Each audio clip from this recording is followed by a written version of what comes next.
Everyone loves movies, whether it's rewatching an iconic film like The Shawshank Redemption, indulging in a personal favorite, or discovering something new at the cinema. There's a film for everyone. With advertising and marketing becoming an important part of movie making, we have seen trailers become more prevalent in recent years. While some trailers often show us way too much, essentially spoiling the film, other trailers often mislead us, sometimes even straight up lying about the film they're promoting. Let's take a look at some examples. First of all, why have trailers become so important? While it was different in years gone by, nowadays for most people, the decision of whether or not they're going to watch a film comes from the trailer. The trailer, alongside promotional clips and posters, serve to advertise the film. Sometimes that advertising can be misleading. There have been cases where the trailers and teasers even include scenes that aren't in the final movie or are at least quite different. Trailers for MCU films are often the main culprits for this, as they don't want to reveal the big twists in their films. Other times, though, the trailers can be misleading on purpose to drive audiences to theaters. But what films have done this? In the trailer for the most recent Jordan Peele movie Nope, we see Emerald trying to make it in Hollywood, hanging out on the famous Hollywood Boulevard. However, we never actually see this in the film, despite multiple shots and locations of it in the trailer. We also see her crying while filming something, presumably what we see in the film. But again, it's not in the final cut. And Jennifer's Body, starring Megan Fox and Amanda Seyfried, the iconic line, "You're killing people. No, I'm killing boys," was never actually in the movie, just the trailer. It was even sampled in the Halsey song Killing Boys. In the end, the famous line ended up just becoming a deleted scene. In the final movie of the Harry Potter franchise, Harry Potter and the Deathly Hallows Part 2, the teased exchange of Voldemort asking Harry, "Why do you live?" only for him to reply, "Because I have something worth living for," never made it into the final cut. Perhaps that was a good move, as the line is particularly cheesy. Instead, we got the "We'll finish this as we started, together" line. What would you prefer? Similarly misrepresented was the resurrection scene. In the trailer, we see Harry's mom and Sirius speaking to Harry. However, in the movie, it's Harry's dad that utters the line until the end, as opposed to Sirius in the trailer.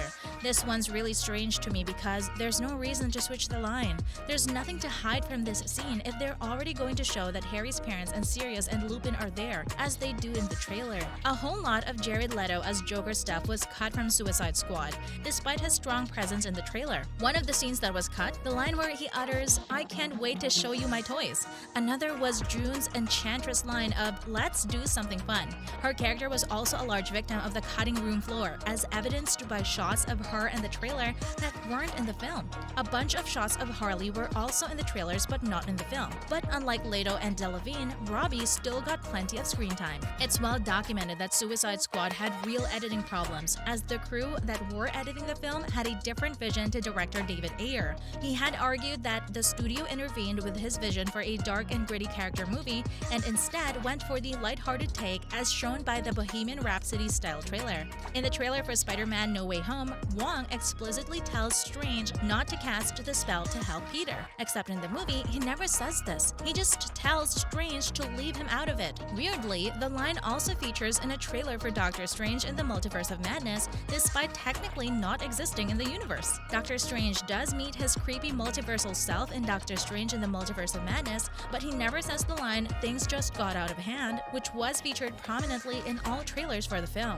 Another Jordan Peele trailer, this time for Get Out, showed Chris, played by Daniel Kaluuya, being attacked by a skeletal version of a moose. This didn't end up in the film, likely due to creative choices. Many scenes from the Morbius trailer weren't in the film. This includes Stroud telling Morbius he's been missing for 2 months. Not only does the line not occur in the film, but Michael does not go missing for 2 months, nor is he found on a container ship, which was also mentioned in the trailer. Also, the memed line, "I am Venom," is never in the movie in full. Despite being in basically every trailer and piece of promotion, the film never mentions Venom. Weird. In Batman Begins, none of Bruce's narration in the trailer made its way to the film. In fact, it was written specifically for the trailer. I wonder how often stuff is made with trailers in mind. A lot of times, funny lines are featured in trailers, then cut in the film. In Superbad, a scene takes place at the start of the film, but the line, "It's a nice looking," is cut, despite featuring it in the trailer. One of the most criminal cuts was in Deadpool 2, where Deadpool tries to block Cable's bullets with his swords. In the trailer, he gets shot a lot of times and says, "Your bullets, they're really fast." In the movie, he just says, "Ow," which is a lot less funny.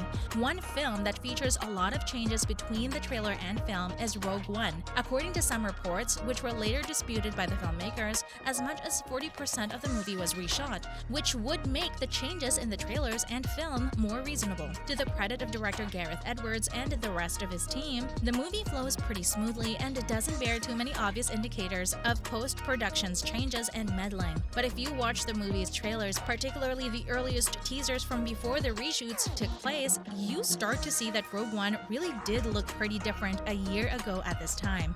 A lot, and I mean a lot, of stuff in those trailers didn't make the final cut. Lines of dialogue are missing, shots are changed or erased completely, and in one case, there's a big scene that's been drastically changed, which suggests that at some point, Rogue One had a totally different ending than the one we got.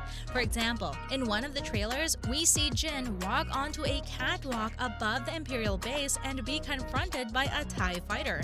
In the film, she walks onto the catwalk, but no TIE fighter ever confronts her. Also, the iconic reveal of Darth Vader in the trailer doesn't make the final movie. In a teaser, we also see Jyn in an Imperial uniform while Forrest Whitaker whispers, "What will you become?" in voiceover. Neither the shot nor the line made it to the final cut. Often, films and trailers just don't align due to creative decisions made late in a movie's production process. For example, I don't think Jordan Peele meant to mislead audiences by cutting out Emerald's trip to Hollywood Boulevard.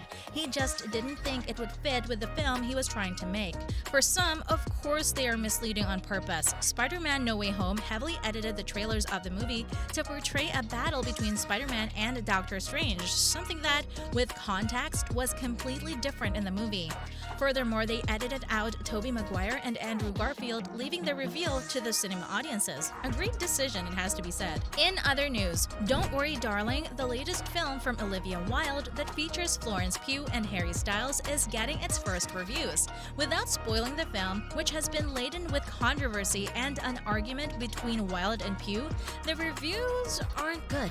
Many are saying that Pugh's acting is superb and Harry Styles too gives a solid performance, but both are hampered by a rusty script and inconsistent direction. The film doesn't seem to progress and gives us any answers, just questions is what reviews are saying. The Guardian's Peter Bradshaw gave the film 2 stars out of 5 and said, "First things first, it was unfair of everyone on Twitter to mock Harry Styles on the basis of a single out-of-context online clip for his wonky and unconvincing transatlantic accent in this film. There turns out to be a reason for it. Unfortunately, that reason is part of a larger wonkiness and unconvincingness in this handsomely designed but hammily acted, laborious and derivative mystery thriller." IGN also gave the film a mediocre 5. Will you be watching it when it releases? That's all we've got time for today. What trailers have you seen that are vastly different from the final film? Let us know. If you enjoyed the video, make sure to share it. Thanks for watching.